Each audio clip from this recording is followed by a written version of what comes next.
Hello, and welcome to SortaOkay Reviews, where every fandom's welcome. I'm Nathan Bedard. I'm Brad Newton. And, we're back for a movie review. It's been a while. Yeah, it's been quite a bit since we've done a movie review. Yeah, I can't lie. It's been a little bit because of Movie Pass. Once that left, it was kind of hard to see every single... full price for a movie. It did have a little impact, but we had to see if Venom really, truly was a turd in the wind. And tell us a little bit about the movie, Brad. Alright, so Venom was directed by Ruben Fleischer, and it stars Tom Hardy, Michelle Williams, and Riz Ahmed. So, this movie, what are your initial thoughts? So, I think we're not polar opposites, but I think we're pretty divided on the movie. It's nowhere near a perfect movie. Like, it's not like... we're gonna go into spoilers, I think, for this too, right? Yeah, so Spoiler warning. Spoiler warning. Spoiler warning. We're just gonna dive deep into it. So make sure you go watch the movie and come back. But this movie's not perfect. It's not. But I think I had such low expectations for the movie, and I think for what it is, I don't think it's gonna launch a huge franchise. Supposedly. But I think for what it was in the movie, I enjoyed it, and I think it was leaps and bounds better than the Venom from Spider-Man 3, without a doubt. Well, you could have put a frickin' turd in a Venom suit, and that would have been better than the Venom from Spider-Man 3. Yeah, it definitely wasn't like high bar to overcome. But I mean, the movie's not bad. I mean, it is a little. Like, for us, well, for me, it is a little noticeable. It's like, oh, where's Spider-Man? I can't help but think that because he's not in the movie. Spider-Man is not in this movie. But, so once I clicked that out of my head, I'm like, okay, this isn't bad. Like, if this was just Venom in its own universe, like, okay, he's the only guy, the symbiote came, it's not bad. Because, why don't you tell us a little bit about how the movie goes? So... plot summary, essentially how it happens is also reference to actual Spider-Man. J. Jonah Jameson's son is up in space, just like in the comics. They're bringing this alien species back, and the ship crashes down on Earth. And so one of them ends up escaping, and then the rest are in contamination. One escapes into a host, and it's transferring from host to host, which ends up being Riot, the villain of this movie later on. We see Tom Hardy. He's a reporter. He's got this show. He's dating Michelle Williams, and they both got good careers. They seem like they're engaged. They're having a good life. Unfortunately, Tom Hardy's character, Eddie Brock, uses this her position to his advantage in an unethical way to get information on Riz Ahmed's character, who is also the villain in this movie. He gets, starts asking, so what are you doing? You're torturing people, doing experiments on homeless people. This ruins his career, ruins his relationship, and we get a time skip. Time skip happens, which I thought was super weird, by the way. I was like, okay, we're doing this, I guess. Yeah, well, some of the, little nitpicks I can take is, if Eddie Brock is this great all-around reporter, and this guy, Riz Ahmed, he owns this $billion company. You would think, okay, he's evil Elon Musk. He should know a little bit about this Eddie Brock guy and how he likes to fool around sometimes, or get off topic, or what you don't want to talk about. And the way they have the interview is they're just casually walking around talking, and it's just Carlton Drake's his name in the movie. Yeah, I just thought okay, that's kind of weird. You're just casually having an interview like that. That's a horrible way to interview someone like that. And then, but then I do the time skip didn't bother me, and I do I felt like the beginning of the movie could definitely be condensed, because I do think that we need to see Eddie Brock lose everything. We need to see why, because that's the whole point on why he goes to Venom, because he's down in the dumps, everything lost. I think they could have maybe handled it better. But it's not bad. It's not the worst thing in the world. So moving along, he's pretty much lost everything. He's trying to find a job. He's just trying to be a dishwasher. He's trying to get anything, just try to get any job. And then Jenny Slate's character, her name's Dr. Skirth. She comes. She gets him. She's like, "Come with me." She's like, "I finally grown a conscience. like let me show you what this guy's been doing since you're a reporter, and maybe get your career back. So at first he says no, and then he stalks Michelle Williams again, and then he's like, she's dating somebody else. She's kind of moved on with her life, and then so Anne's her name in the movie, and then so he's like, okay, let's go try to bring this guy down. He gets there. He sees his friend is with the symbiote. This was super weird too, like the way that it was shot. It seemed like a horror movie, but he he breaks down like the glass to try to get her out, and the symbiote jumps to him, and then that's how he gets the symbiote suit. He's trying to save his friend. Yeah, and we kind of find out though that and we see that like the symbiote can't just bond with everyone. Mm-hmm. It has to find the right person to really bond with. They explained it like when you transfer an organ or a kidney, it's got to be like compatible. Yeah, compatible. And we kind of see that with the a symbiote that to comic book fans you would know as Scream. Like it was the same exact color silhouette for Scream's symbiote. Mm-hmm. It goes onto a bunny, and it just formed a bond, and so then we go and she wasn't handling it well, and that's why I transferred to Eddie. Mm-hmm. And then we get I think we go back to his apartment, and he's starting to flip out. He's like, oh, I'm not feeling so good, and he starts eating whatever he could find. Yeah, it's pretty funny. There's lots of comedy in this too. The comedy I think definitely helps the movie, actually. It helps it not being so bad, but to me anyway. But the bad thing about the comedy is it tonally doesn't know where it is. It's like I said, him getting the Venom suit would seem like a freaking horror movie, and Riot moving body to body is like a horror movie. But then you have this comedy, this buddy cop relationship between Venom and Tom Hardy, and at the same time trying to be this PG-13 movie. So I just don't think the tone of this movie is all over the place. Yeah, and I mean, and my biggest thing was okay, I don't know huge deep lore into Venom, but I do know that he bites people's head off. He's a very vicious character, and I was like, okay, are they going to be able to do that? Or are we going to get a very... And they kind of make it work, because when he finally transforms into Venom, they do it. They just don't it's kind of the gripe with it. You could say is okay, there'd be a lot more blood, but they just don't show it because it's PG-13. Mm-hmm.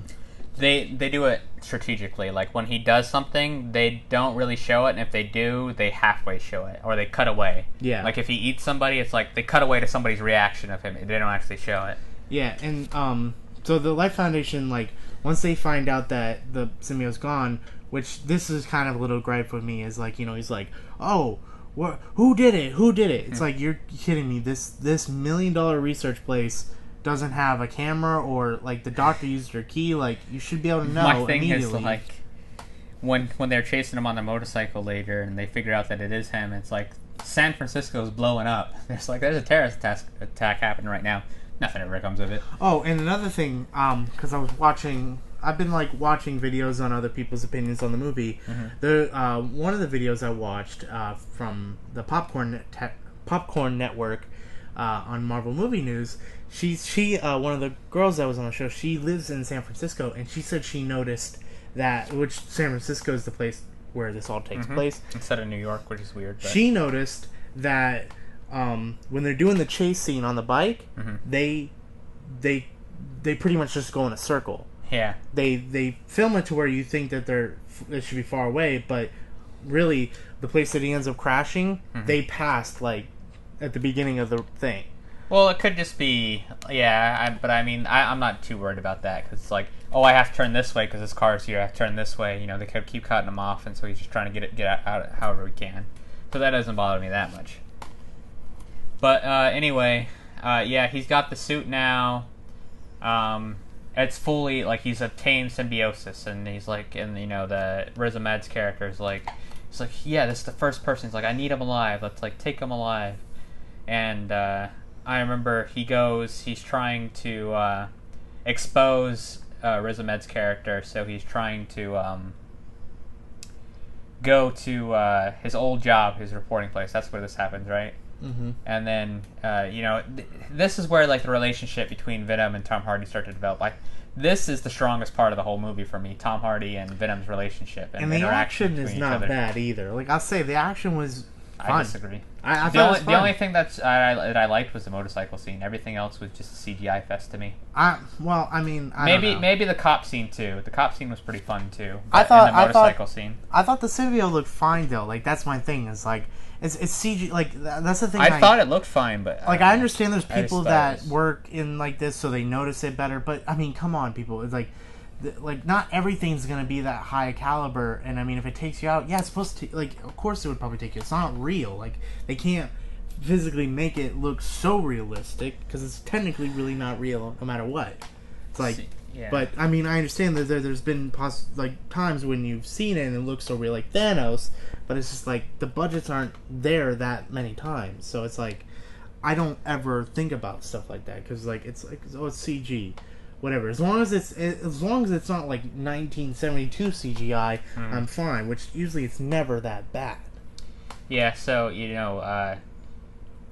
I'm just trying to skip to the end of the plot here. I'm trying to remember what happened next. So pretty much we get like a funny thing with like Eddie and Venom. They're like, oh, I need you. We got to stop Riot. He's like, Venom says like, he's pretty much the loser of his planet. The symbiotes are basically trying to take over Earth. Yeah, and Riot's gonna go get the rest of the symbiotes. Yeah, to take over. And and then we get like one of the best like parts of the movie was like whenever Eddie Brock goes to find Michelle Williams' character again because he's like, hey, I need your help, and like he's this was a funny scene. He's like freaking out. He's like he's so hungry and he's just acting really weird and everything. And this was like plot wise too. Like you see a guy acting like this, and like I remember in the hospital, they're like, okay, they finally like, okay, let's talk about the scene first. But he's like he jumps into the lobster tank and he's like trying to eat the lobster. He's like, I need something alive. And like he's like sniffing the people. He's like, no. He's like, sniffing the people. Yeah. I think Tom Hardy did such a good in taking this role and making it his own. And like said, the thing with Venom, like the love story didn't really buy into me. I thought it was kind of weird. Like I thought Michelle Williams did the best she could with what the script had. I did too. I mean, I agree with her and I disagree with her. I agree with the fact that like, yeah, this guy just didn't know when to let some things go and find it a different way. And it cost her everything. Yeah, I'm totally on her side. I totally agree with that.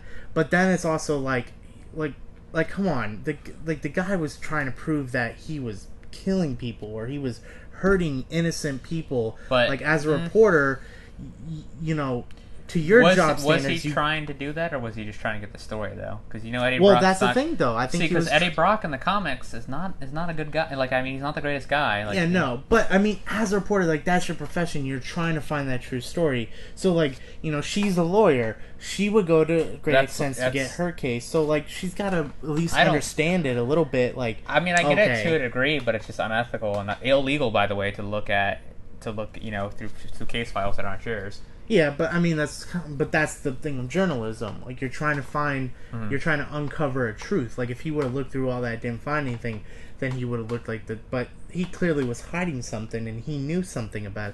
Like I don't know. It's just unethical the way he got the information. But anyway, and he cost him her relationship and her job. Yeah. So I mean, I understand why she's mad. And, but anyway, yeah, that was we're kind of jumping all over the place now. But he does lose a symbiote at one point. And it goes. Well, no. First, they take him to the. This was what I was going to say earlier. They take him to the hospital to get an MRI, and then the sound from the MRI, I guess, really messes with the symbiote. Yeah. And then he's like, yeah, I'll call you with your results later. I'm like, did you not just see this man in the restaurant? Yeah. His fever, and he was like having a mental breakdown. You're just like giving him an MRI. It's like, okay, we'll give you your results later. Go home. Yeah. That was I was like, what? You're just gonna let him go after you saw all this stuff go down? And clearly, like, the Life Foundation people find him, and they're like, okay, we gotta take care of you. And, like, they kind of do the basic thing where, like, we're gonna take you in the force, or we're gonna shoot you. Yeah. Thing, but, and then we kind of get, like, a little Easter egg, like a nod to fans, like, that would, like, we probably won't get ever, like, a real character of her, but we get Lady Venom. Yeah. Michelle Williams' character gets the symbiote. Because, yeah, Tom Hardy got separated. Michelle Williams actually used sound to get the symbiote off of him. And then she's like, yeah, it's killing you. It's eating you from the inside. And Venom's like, no, I can fix it. It's like, don't listen to her. Yeah, and then technically, Eddie Brock and Venom kiss. and Michelle Williams. It was kind of like a weird, three-way situation you got going on there. Yeah, and so we pretty much like start leading up to like the end of the movie, which is pretty much like they and gotta out stop. of nowhere, Riot just comes and takes over Carlton Drake, and I'm like, they're just so happen to be a perfect match for each other. Yeah, I mean, that was super weird. His character is a little cartoony. Yeah. I mean, I think he just has that god complex. We've seen it before. It's not the worst performance I've ever seen with it, but I will say though, I think Riot was a good villain. Like, I liked his thing because, like, I mean, he was just like, his thing was pretty straight and simple. Like, that's why I'm just like, eh. Like he, who are the best villains in Marvel? Malekith and Okay. and the Mandarin from Iron Man 3. Oh, no wonder you like Riot. But anyway, no, it's Killmonger, it's Vulture, it's Thanos. It's people that you can relate with. It's people that you understand their point of view. Well, yeah, that's but why I'm this just saying, is like, not the actual guy was very cartoony, but Riot, I I didn't mind him. Like, he was like, I didn't think he was terrible, but he's terrible. He's not a great villain by any means. No, he's not great, but I'm just saying he wasn't bad. Like, I think compared to the actual guy, he wasn't bad. Like, he had a set purpose. Like, I'm gonna go get the rest of my kind, and we're gonna come take over this Earth. Yeah, at least he had a goal to achieve.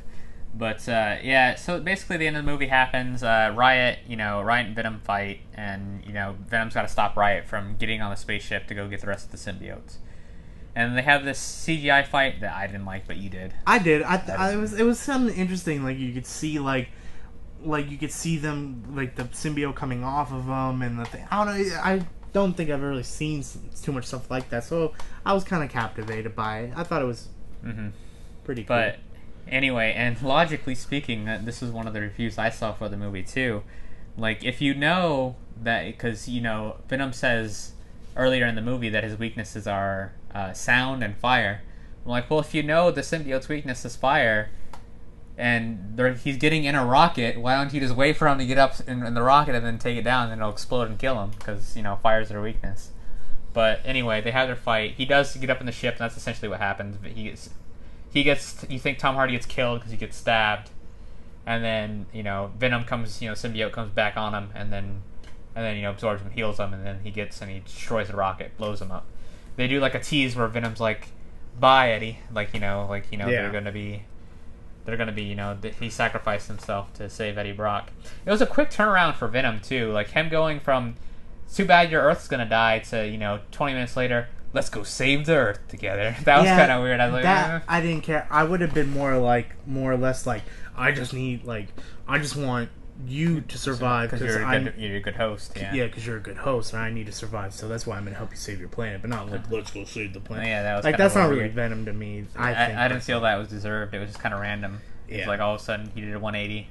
But everything pretty much gets settled, and like Eddie and like Michelle Williams' character, they're talking. They're like, they miss him. It's a funny scene. Like I feel like we're skipping over the best parts here, which is Venom talking to Tom Hardy. Yeah, well, that was one of the best parts of the movie. I don't want to like say all the jokes and the funny parts. We just pretty much can just say that like some of the best parts were the interactions between Eddie and Venom. Because it's like him trying to be a normal human being while having normal interactions, while his voice is constantly going in his head, like telling him like the opposite. It was unique. It was a little.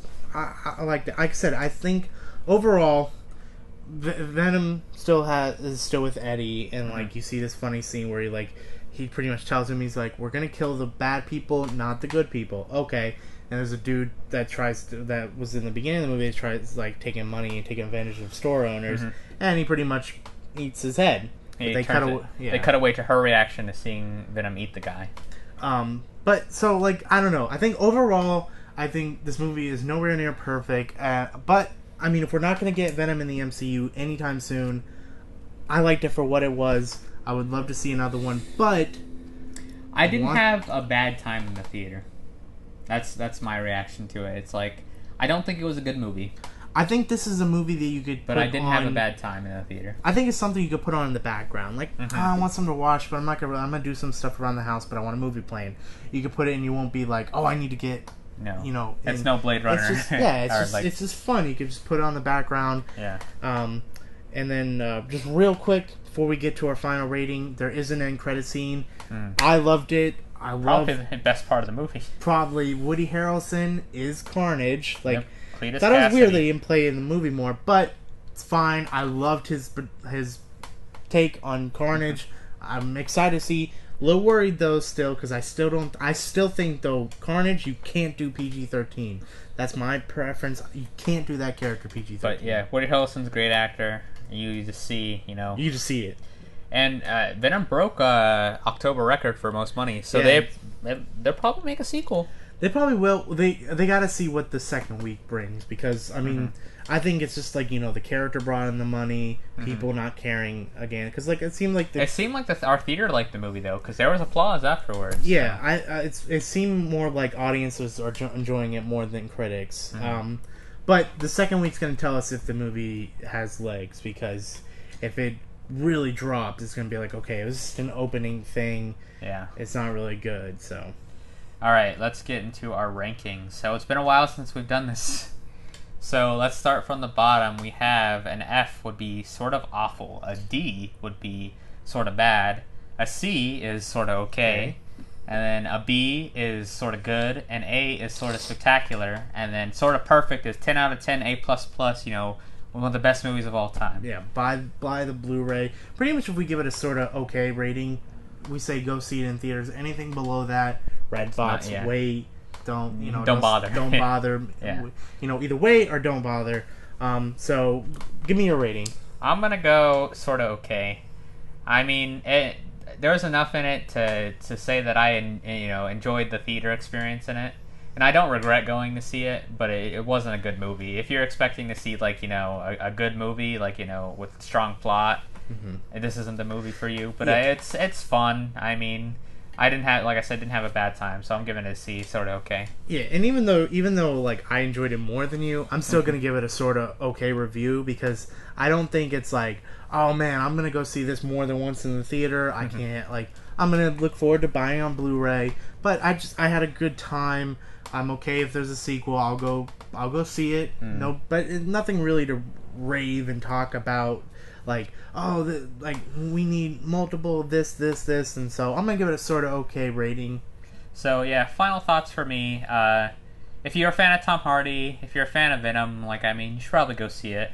Like I said, that's the salvageable part of this movie is their relationship together. And if they take that and only that and put that in a strong movie for the sequel, I could see this franchise taking off. Yeah. So they have. I think that's the most important thing. You need a good actor, a good relationship, and then you can maybe, fix some of the mistakes of your first one in the sequel. Yeah. So, I mean, that's going to do it for our take on Venom, our spoiler review. We hope you enjoyed it. Anything you want to say? As always, if you would, please hit that subscribe button that's down there, and another one of our reviews will be right here for you to check out. All right. Thank you so much for watching the video, and have a good day.